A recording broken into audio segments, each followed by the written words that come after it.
Hello and welcome to The Stack. On this week's show, we speak with the team behind celebrated coffee title Standart, plus a new Italian architecture magazine and a preview of independent publishing festival Indiecon.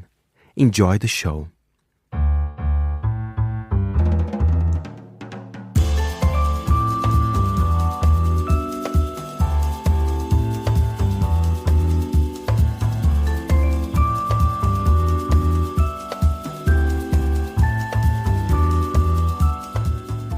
From Midori House in London, this is The Stack, 30 minutes of print industry analysis, and I am Fernando Augusto Pacheco. We start the show welcoming to the studio the team behind celebrated coffee magazine Standart. The title is a celebration of coffee culture around the world and is distributed quarterly to the doorsteps of more than 11,000 readers worldwide. Issue 39 is just out, and to tell me more, here is Standart's founder Michal Molcan and editor-in-chief Luke Adams. We had a big anniversary last year, so we celebrated 10 years last year. So it's been quite some time, and I still feel it's so bizarre that I get to say that I publish an independent print magazine about specialty coffee for a living. Like, my family still doesn't believe that. It's crazy. But yeah, it's been 11 years now.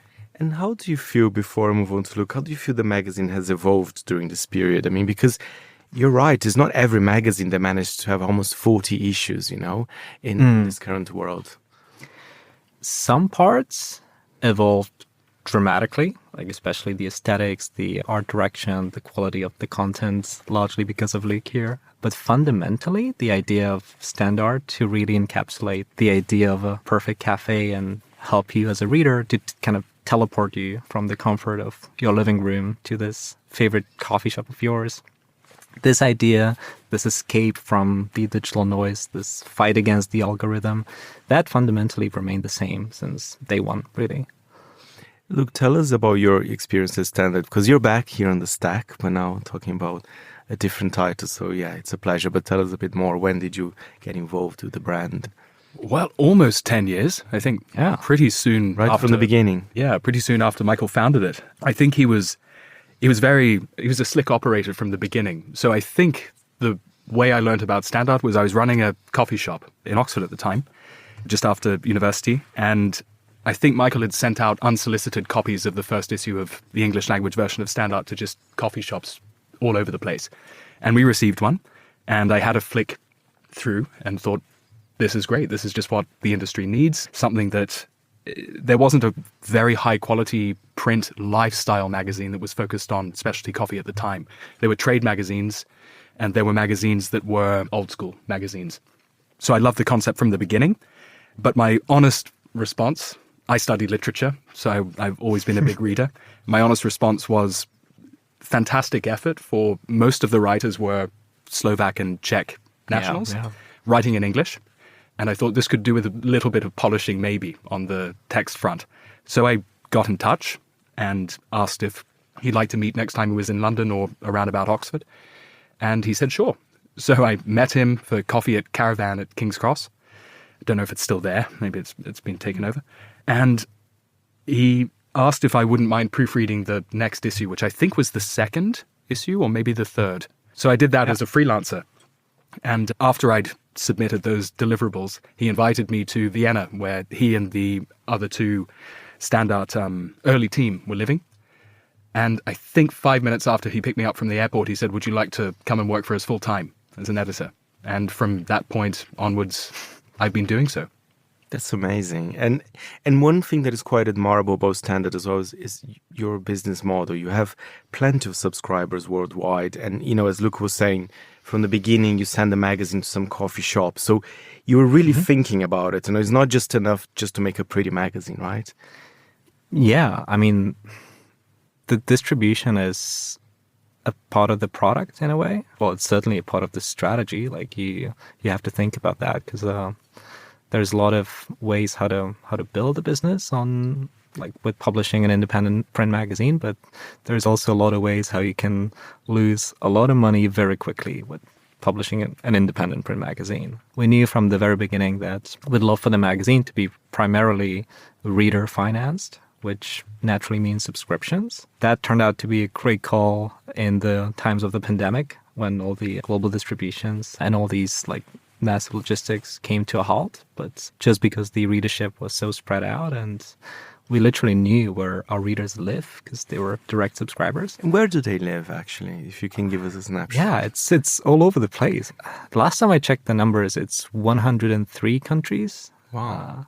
It's predominantly the US, Japan, Germany, UK, but we have readers in like military bases in Pacific Ocean. Or a friend of mine told me the other day he was just off the coast of Somalia on this island. It's a super, super tiny island, and there's this tiny cafe, one coffee shop. And he walked in, and sure, there was a copy of Standart in it. So yeah, we get to be in so many places. It's incredible to have such an engaged and generally awesome audience. Like, coffee people are great. I think we have a lone subscriber in the Falklands as well. Could be, yes. Yeah, we've got some obscure places. I love that. And look, for example, Japan, you guys have a close connection to the country as well. There is a version Standard in Japanese, right? So we've had a couple of language versions in the past, or a couple more. Now we only have English and Japanese. So we have a completely Japanese issue with its own original content, its own distribution network within the country. And one of our oldest colleagues is Japanese, Toshi.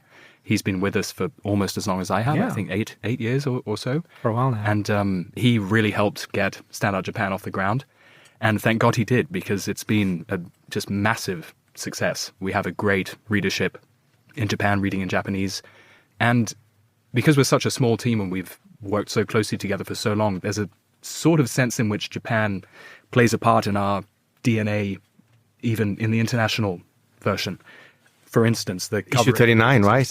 Yeah. The cover story was shot in Japan. We've got stories about Japan in almost every issue. So yeah, it's a nice connection to have.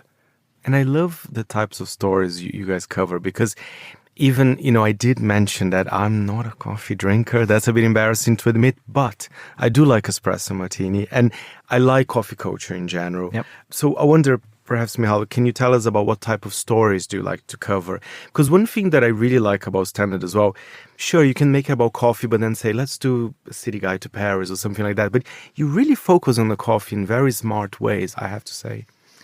Well, thank you. I mean, the credit goes to Luke here. He is the editor-in-chief, and he's in charge of commissioning all the stories and curating the content. I guess the fundamental vision of the editorial structure is to become this perfect personification of your favorite cafe, what I mentioned earlier. So if you imagine like walking to a Monocle cafe right off the street, you see the baristas, you see the like people behind the machine preparing the coffee. You might see the names of the producers on the coffee bags. So you have the human element of it. Then you see the machines themselves, so the technicalities, the grinders and all the geeky stuff. So you have that level of it. Then you obviously have the beverage itself, so the coffee that like the baristas are making, the people are drinking. Then you have the guests, and the guests could be coffee fanatics, but they could be musicians, could be teachers, could be doctors, really anyone. But then you also have magazines on the shelves. You have artwork on the wall. You can listen to music inside of the cafe. So this cafe environment has all of these different layers that are stacked on top of each other. And the editorial idea of Standart since the beginning was to encapsulate all of these layers in a beautiful publication and bring it to you every quarter. Look, give us a taster of issue 39. I did say something about espresso martini. I love that piece. But tell us more about some of the pieces in the issue. It's one of those things I always need to refamiliarize myself with the latest issue, because I'm already working on the next one. So it's kind of a little bit behind And how me. often it comes out again? Quarterly. Quarterly, yeah. It comes out every quarter.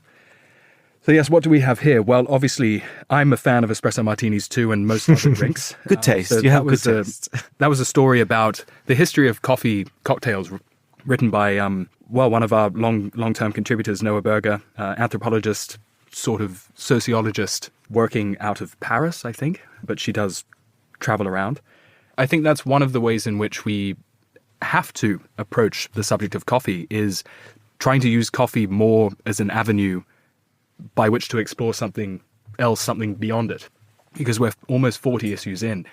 If you were just focusing on coffee, that's a very tough editorial position to put yourself in, because there's only so much you can write about varieties and farming and the taste of coffee.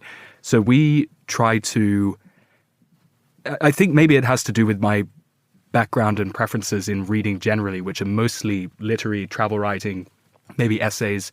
So I like to have this element of coffee lead to something that's perhaps unexpected. Again, going back to the experience of the coffee shop, the most enjoyable part of being in a coffee shop to me is not just the fantastic tasting coffee or speaking about the grinder or the latest espresso machine with the barista, although I do that too, it's part of my job, or the aroma. It's really these chance conversations that you can have with somebody who might be a historian or somebody who might be an expert in ancient Greek coins and will speak to you with this passion.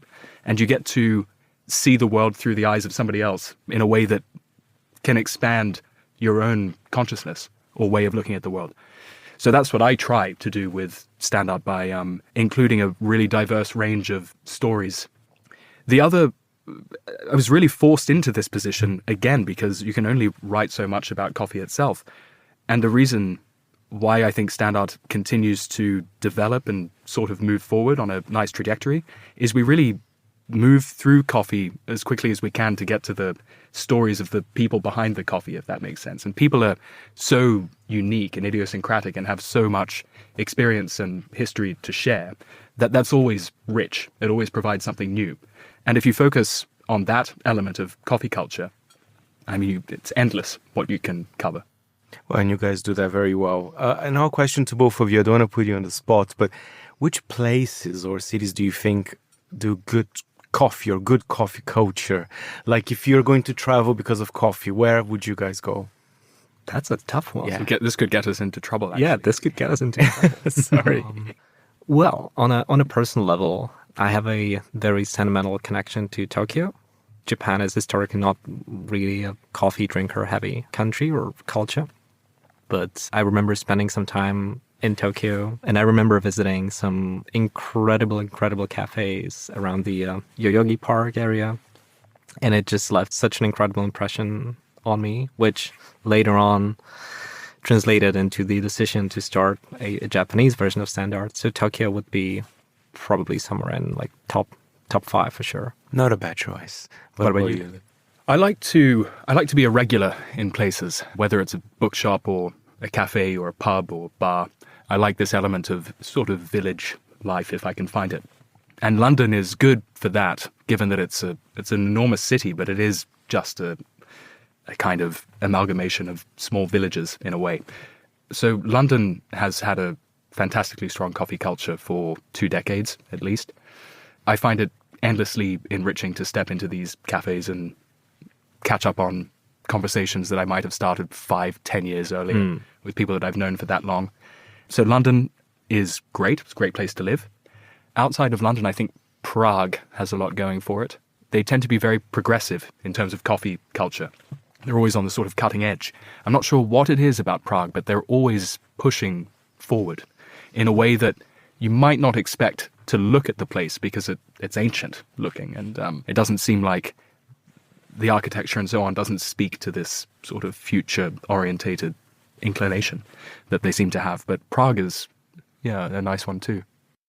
Thank you both, Michal and Luke. You can find out more about Standart on standartmag.com.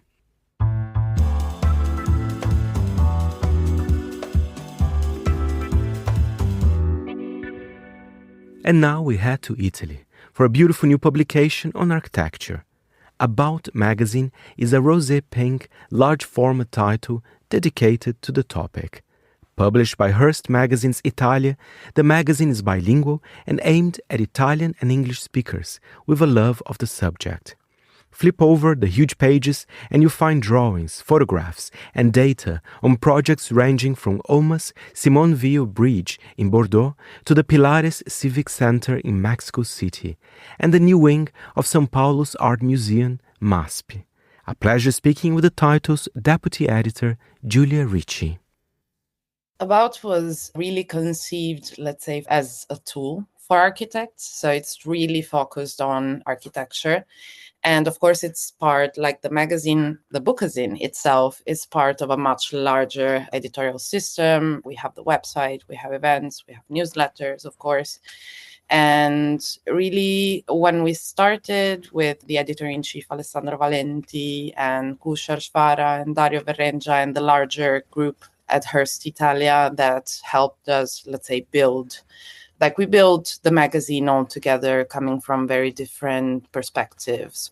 When you talk about, let's say, the ambition that you see looking at the cover of About, I think it's really an ambition of a large and very experienced team of very talented people.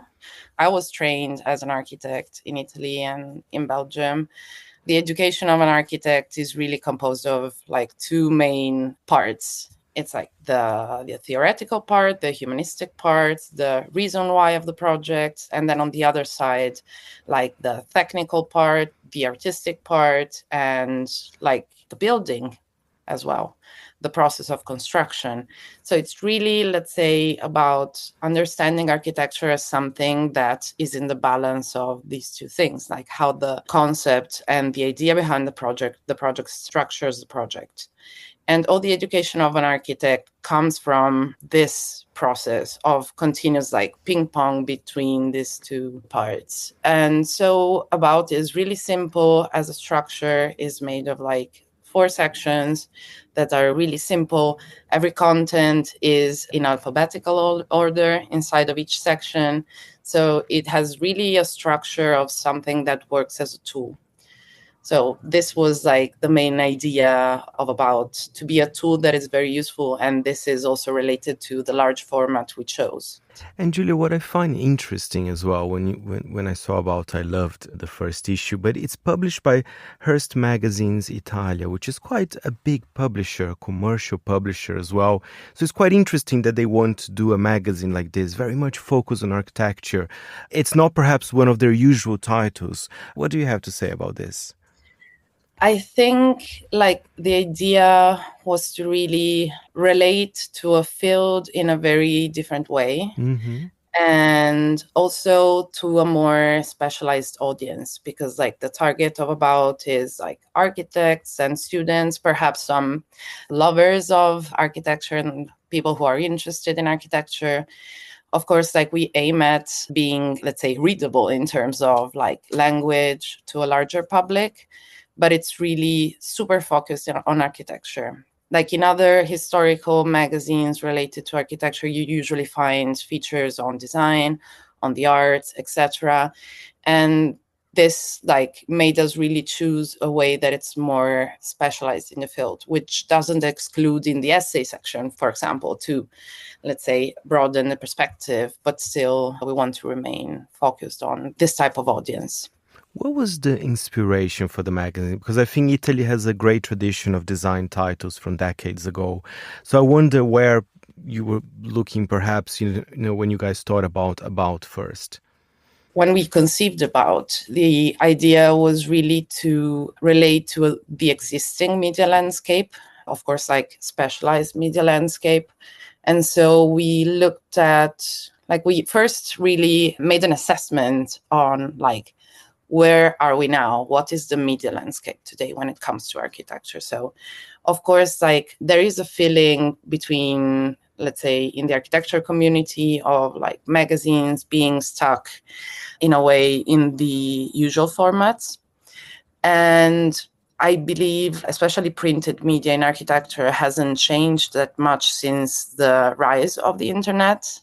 The references were really the new independent magazines of architecture that came out in the last 10 years, I would say. And then on the other side, we really looked at magazines such as Eupalino, the editor was Paolo Portoghesi, or Segna by Vittorio Gregotti. These magazines were really a cultural project. We really chose that period in time because those magazines were really focusing on the cultural role, also the political role sometimes of these magazines, the understanding of architecture being part of a much larger ecosystem, as they call it today. So from Eupalino by Paolo Portoghesi, for example, we also drew on, when it comes to the format, because the format of About is very, very big, is 26.5 centimeters by 38. And it's kind of heavy because it's 260 pages. So it's really an object that, let's say, relates to these two poles, I would say, references.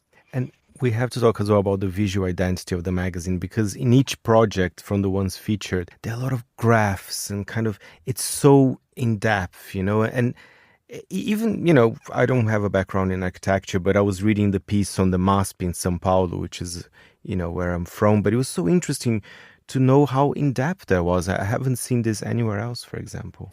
So when it comes to the visual identity, the art director, Kushashvara, really wanted, with the editor-in-chief, Alessandro Valenti, something that could be perceived as bold. So you really see like the opening spreads of each project feature, for example, that is really, let's say, talking, because like you have these big names, and this idea of having big names both in the opening spreads and, like, for example, the back cover of the magazine. That is really, like, for us, was really a way to represent the fact that we want to build a conversation with a community. And this is, like, from this concept, we built also, in a way, the editorial project of About, in the sense that how we work is like we have monographic issue on one specific theme. The first issue was on the collective. And from there, we established an editorial board that will change for every issue in the upcoming issues. And then we have a set of, like, I don't know, 40, 50, 60, I lost count, advisors from all over the world. So the idea for us is really to share with them the idea of the issue. And then from there, they react with what is happening in their territories, because these people come from very different places. They are architects, thinkers, curators, of course, historians in some cases. And Guilherme Wisnik, you were mentioning the piece on the mass building. He's from Sao Paulo. He teaches there architecture, and he's also a curator. So the idea with the magazine, but that stretches also to the website, is really to try to understand what is important that we want to understand about a certain territory. It's like being there when you cannot be there, because, of course, like, you're one and inseparable from yourself, and you can be only in one place at a time. So these advisors for us work for us as correspondents that really report from another country, another continent. So I believe that having voices that are familiar with the concept, with the context, is really important for, let's say, the depth you're talking about. That is really contributing to that. Another reference for us as to the graphic design, and Kushashvara was really, let's say, intentional in this, and you can really see it on the cover. About is also looking a lot when it comes to graphic design and art direction to publications such as like encyclopedias and manuals and this type of publications, even from the 1800s. So the typography, also like the illustrations, because we work with Olga Prader, and she's very able in the cover to, and also inside of the magazine, to interpret the spirit of About and like bring it to the cover. How often will you release a print issue of About? Because, yeah, as I said, it's big, there's so much content, but is it a yearly, every 6 months? How often? It's a biannual magazine. Mm-hmm. And we structured it as also being like a bilingual magazine. Mm-hmm. We have English as a first language. That is because, of course, we are, let's say, proudly based in Italy. But the idea of speaking to a larger community that is local, from like a locality that comes from various places, English was like an inevitable choice as a first language. Grazie, Giulia. And for more information, go to aboutplatform.com.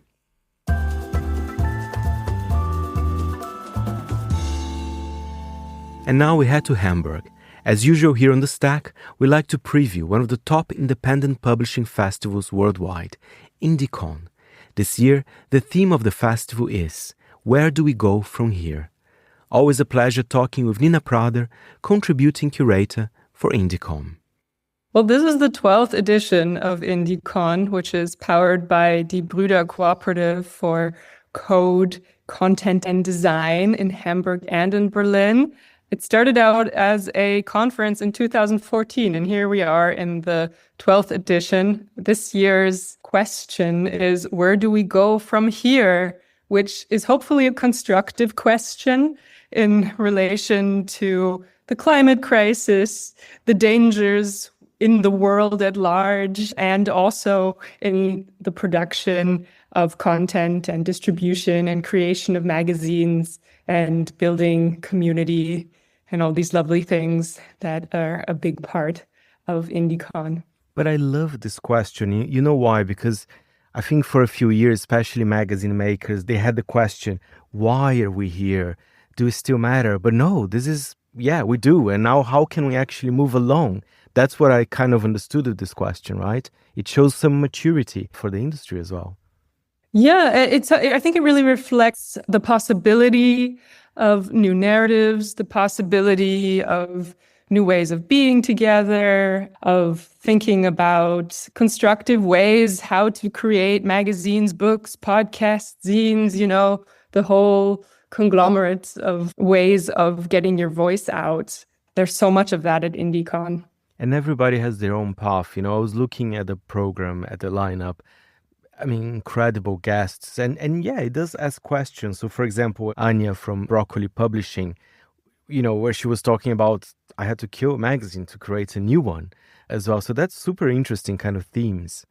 Yeah, there's so much interesting programming also happening on our main stage, which is, I think, another reason why people should come in person to Indiecon, because you can check out our website and get a really lovely overview of who all will be participating. But the real interacting, exchanging, trading happens at Indiecon at Oberhafen in Hamburg, drinking a nice cup of coffee or watching a good stage program or taking part in a workshop or round table or something like this. And yeah, we have a really, really broad lineup once more, which is curated by different long-time colleagues and curators for Indiecon. For example, we have a panel on desire. We have a panel on the so-called women's magazine, on ways of new economic narratives.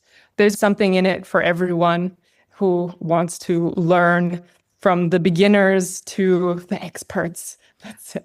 I wonder if you could share some numbers as well. For example, how many publishers more or less every year? Because I know it's always an expansion, Indiecon, in my view.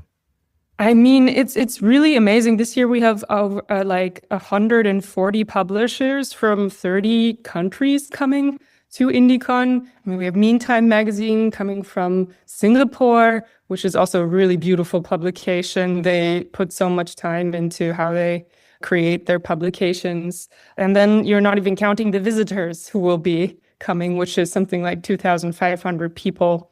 So you really don't want to miss it. What do you feel with those visitors? Are they, well, I'm sure there are a lot of industry people, but are there the occasional print lover who perhaps is an engineer or a doctor or whatever else, and maybe just want to find out a bit more about those kind of new print in the market?